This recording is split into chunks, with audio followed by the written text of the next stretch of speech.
Thank you. What am I doing? I'm going out here.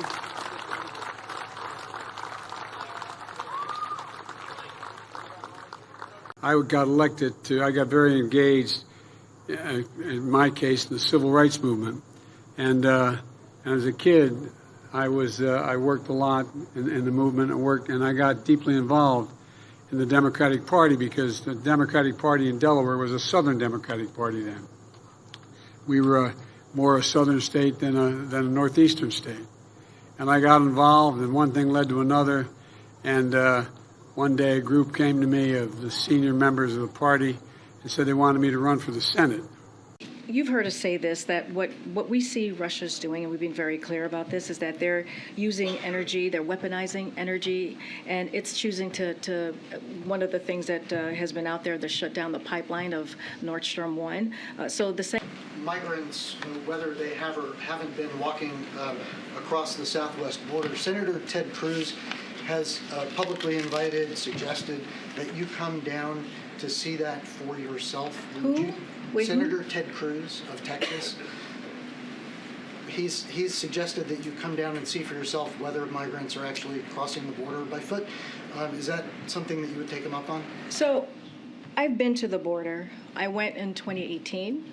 I stood outside facilities where the Trump administration was separating. One thing I will say is I certainly don't need lectures or invitations from Republicans about the border or border policies, and and I certainly won't take advice on border from anyone.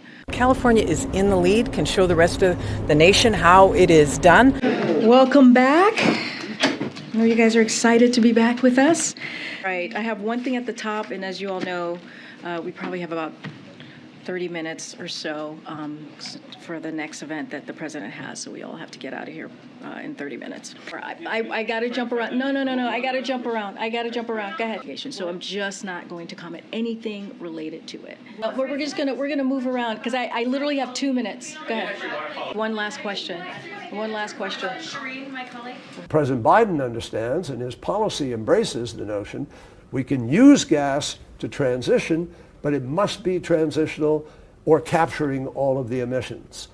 And so replenishing some of what we needed to keep Europe and its economy humming, or to heat homes in very cold places and so forth, that will be necessary in the short term of the transition.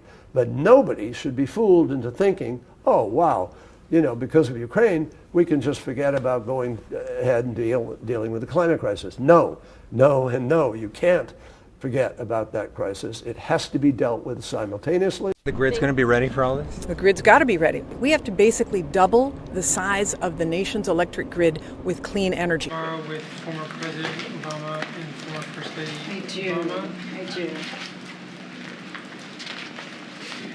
So tomorrow, President Biden is looking forward to welcoming back President Obama and Michelle Obama to the White House for the unveiling of their official White House portraits.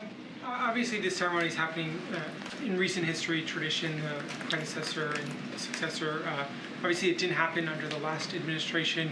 Would President Biden hold the same ceremony for President Trump should his portraits be done before his first term? So we defer those questions to the White House Historical Association. There are multiple Inspector General posts where the president has yet to nominate a permanent IG. There may be someone acting there, but has yet to nominate a permanent IG. The State Department hasn't had a permanent IG since before President Biden took office. So what is the president doing? What is the White House doing behind the scenes to find those permanent IGs for those really important positions? So it's a great question. I don't have anything here. I would refer you to State Department. I understand, but these are the president's nominees. State Department doesn't make that. No, but you also asked me what is it that we're doing as well. So that's why I said you should go to the State Department to figure out